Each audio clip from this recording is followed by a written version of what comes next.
પૃથ્વી પર દરેક વ્યક્તિ માને છે હું તો બહુ જ બુદ્ધિશાળી છું. દરેક વ્યક્તિ શું માને છે? બહુ જ બુદ્ધિશાળી છું. એ જે ઇન્ફ્લેટેડ ઈગો છે ને, that is the biggest obstacle in human relations. પણ વાસ્તવિકતા શું છે કે આપણી બાજુમાં બેઠેલી ત્રીજી વ્યક્તિ, બસ સ્ટેન્ડ ઉપર ક્યુમાં ઉભેલી વ્યક્તિમાંની ક્યુમાં ત્રીજી વ્યક્તિ, ઇન શોર્ટ વેરેવર યુ આર, તમારાથી ત્રીજી વ્યક્તિ કંઈક રીતે તમારા કરતા વધારે બુદ્ધિશાળી છે. હા કે ના? અત્યારે હા પાડો છો, પણ ઘરમાં એટીટ્યુડ રાખજો. કારણ કે વર્ષો 200 વર્ષ પહેલા અમારા ગુણાતીયન સ્વામી લખ્યું છે કે બધા એમ માને છે કે હું જેમ સમજુ છું ને એમ બધા સમજે ને તો બધા સુખી થાય. પણ ઘરમાં 4 જણા આવું જ સમજે છે. પ્રશ્ન એનો છે. એટલે દરેક વ્યક્તિને એક ઇન્ફ્લેટેડ ઈગો છે કે મને બધી જ ખબર છે, અને મને કોઈ ફિલ્ડ વિશે સામાન્ય ખબર હોય ને તો પણ ઇઝીલી કોમેન્ટ આપી દેવાની, કોમેન્ટ આપે તો વાંધો નહીં, એડવાઇસ આપી દેવાની, ઓપિનિયન આપી દેવાનો, એ આપણો સહજ સ્વભાવ છે. ખબર છે ને? હા કે ના? રોહિત શર્મા કે વિરાટ કોહલી આઉટ થાય ને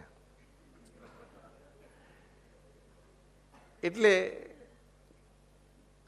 ટીવી ઉપર બેઠા બેઠા આપણે તો સ્પેક્ટેટર હોઈએ ઘરે, કોમેન્ટ કરે કે બોલ આઉટસાઇડ ધી ઓફ સ્ટમ્પ હતો, આઉટસ્વિંગ થયેલો, એટલે અવે ફ્રોમ ધ બોડી જતો હતો. વિરાટે અવે ફ્રોમ ધ બોડી આટલું બેટ સ્લેશ કરવાની જરૂર શું હતી? પછી કટ લઈને પહેલી સ્લીપમાં જતો જ રહે ને. આટલું જ મને ખબર પડે છે. વાહ! પણ તને ખબર છે વોટ ઇઝ 95 માઇલ્સ પર આવર ડિલિવરી? તારી જિંદગીમાં તું એ પેસ નથી રમ્યો. આપણે વધુમાં વધુ પ્લાસ્ટિક અને રબર સુધી પહોંચ્યા. લેટ્સ ટોક દેશી ભાષામાં. તને ખબર જ નથી કે 135 કિલોમીટર પર આવરની ડિલિવરીઝ પડતી હોય પેસ બોલર્સની. એ બોલ બોલરના હાથમાંથી છૂટે એટલે વિરાટ કે રોહિતના બેટ ઉપર સેકન્ડના 40મા ભાગમાં આવી જાય. In 40th part of a second Virat કે રોહિત કે કોઈ પણ બેટ્સમેને નક્કી કરવાનું કે મારે આ બોલનું કરવાનું છે શું? એને છોડી દેવાનો, ડિફેન્ડ કરવાનો, હિટ કરવાનો, ફ્રન્ટ ફૂટ પર જવું, બેક ફૂટ પર જવું, કટ કરવું, પુલ કરવું, સેકન્ડના 40મા ભાગમાં એને નક્કી કરવાનું. એટલી પેસ આવતી હોય અને ટપ્પી પડીને પછી 2 ફૂટ કટ થઈ જાય. એ બોલની ફરતો બોલ જોઈને ખબર પડી જાય કે ઇન સ્વિંગ થશે કે આઉટ સ્વિંગ થશે. કેટલું કોન્સન્ટ! અને એ વખતે 50,000 જણા બૂમો પાડતા હોય. એ નહીં સાંભળવાનું, બેરા થવાનું. આ એક સાધના છે. આર્ટ ઓફ બિકમિંગ અ જીનિયસની આપણે ચર્ચા કરીએ છીએ. એમાં કયા મુદ્દાની ચર્ચા કરીએ છીએ? હ્યુમન રિલેશન્સની. એ હ્યુમન રિલેશન્સ અંતર્ગત આપણે શું વિચારીએ છીએ સબસેટમાં? કે આપણે આપણો ઇન્ફ્લેટેડ ઈગો ઓછો કરીએ તો જ હ્યુમન રિલેશન્સ રહે. એ મુદ્દો આપણે સબસેટ મુદ્દો ચર્ચા કરીએ.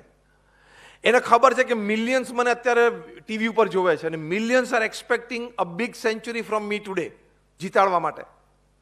એ ઇમોશનલ પ્રેશર નીચે રમવું ને, લાઇન એન્ડ લેન્થમાં કોન્સન્ટ્રેશન રાખવું ને, અને ભૂલ તો એક જ કરવાની ને. બેટ્સમેન તરીકે ભૂલ કેટલી કરવાની? એક જ. આપણી જેમ છે ના ના, અમારે તો નિયમ છે પહેલો બોલ ટ્રાયલ જ હોય. એવું ના હોય. ઘણા તો 2 બોલ ટ્રાયલ હોય છે કે અમારી સોસાયટીમાં મેં રમી છે ને અમારે તો 2 બોલ પહેલા ટ્રાયલમાં જ ગણાય છે, તો પહેલાથી બોલવું તું ને. Just a lighter one. કહેવાની વાત શું છે કે ત્યાં પણ આપણે કોમેન્ટ આપે કે બહાર જતો નડવાની જરૂર નથી. સારું, તને ખબર પડે છે કાલ તને મોકલીએ. તને 135 કિલોમીટર્સ પર આવરનો સ્વિંગિંગ ડિલિવરીઝ પડતી હોય, તું કોલસાથી કોકની દિવાલ ઉપર 3 સ્ટમ્પ ચિતરીને રમીને મોટો થયો છું. તું આ કોમેન્ટ કરે. આ હેબિટ, આ એટીટ્યુડ, આ બેન્ડ ઓફ લાઈફ અને બેન્ડ ઓફ થિંકિંગ બંધ કરવાના તો ઈગો ડિફ્લેટ થાય. કારણ કે સ્વીકારવાનું કે જે તે ક્ષેત્રમાં નિષ્ણાત હોય છે, મને થોડીક એક ક્ષેત્રની ખબર પડવા માંડે એટલે મારે કોમેન્ટ અપાય. જોરથી બોલો તો, હજી જોરથી બોલો તો.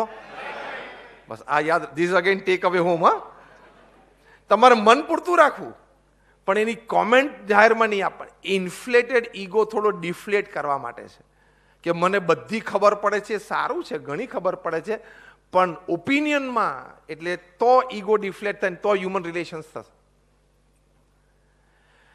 તો હ્યુમન રિલેશન્સ છે એ ઈગો ડિફ્લેટ થાય તો ખમવું, ઘસાવું, અનુકૂળ થવું ને મનગમતું મૂકવું. તો એ તમારા ફેમિલીમાં અને તમારા વર્કિંગ પ્લેસ પર. અમે હમણાં જ અહીંયા આવ્યા એ પહેલા લગભગ કલાક પહેલા અમારા એક ક્લાસમેટની ઓફિસે જઈને આવ્યા. ત્યાં મેં એક પ્રસંગ જાણ્યો કે ત્યાં એમને ત્યાં એક કર્મચારી હતા. એ કર્મચારી કંઈક એક્સિડન્ટમાં ઓફ થઈ ગયા, 25 જ વર્ષનો છોકરો. હવે માતા પિતાનો એકનો એક સન, માતા પિતા પણ થોડા વૃદ્ધ ઉંમરના હતા. તો આ લોકોએ, કંપનીનું નામ છે એક્સીડ આઉટસોર્સિંગ સોલ્યુશન્સ છે. તો એ લોકોએ સિનિયર મેનેજમેન્ટ અને કર્મચારીઓ નક્કી કર્યું કે એમના માતા પિતાનો સપોર્ટ એકનો એક હતો, એ જતો રહ્યો, તો આપણે એનો સપોર્ટ બનીએ. તો છેલ્લા 1.5 વર્ષથી દર મહિને એ છોકરાનો જે પગાર હતો એ 50,000 રૂપિયાનો ચેક એ મા બાપને પહોંચાડી દે છે.